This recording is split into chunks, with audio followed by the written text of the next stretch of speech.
Ils mettent leur vie en danger pour que fonctionne le port autonome de Lomé, PAL. Mais personne ne reconnaît leurs efforts. Pire, ils sont gratifiés d'un salaire de misère, sans déclaration à la Caisse de Sécurité Sociale, CNSS, et surtout sans équipement. Les dockers en ont ras-le-bol et manifestent leur colère depuis mardi dernier. Ce vendredi, encore en sit-in dans l'enceinte du port, au niveau service de main-d'œuvre, situé à l'ancienne Arbour, ils voient débarquer des policiers.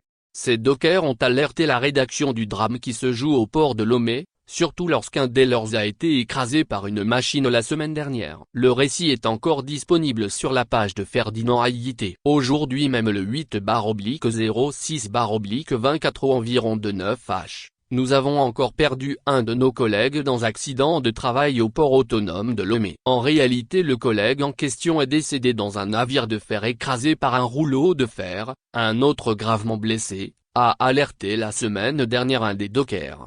Une dizaine de dockers ont perdu la vie en l'espace d'un an dans de pareils accidents de travail. C'est trop, crient les dockers. Ils ont arrêté le travail depuis mardi pour exiger de meilleures conditions. Ils réclament leur déclaration à la CNSS, des équipements de protection pour le travail et bien d'autres choses pour réduire les risques d'accident.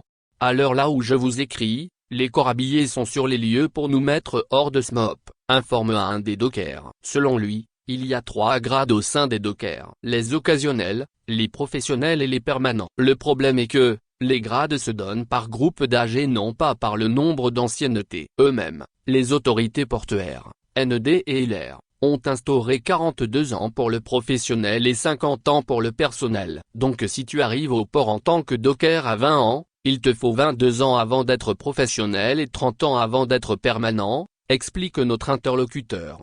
Mais le souci est que pendant ces 20 ou 30 ans, le docker ne gagne que des miettes, sans assurance vie pour lui-même ou pour sa famille. Il gagne 3200 FCFA pour le travail de jour et 5000 FCFA pour le travail de nuit. L'occasionnel n'est jamais payé en fonction de son niveau d'études ni de sa formation. Moi j'ai commencé à travailler au port depuis 2013, mais jusqu'aujourd'hui, je suis toujours occasionnel, regrette-t-il.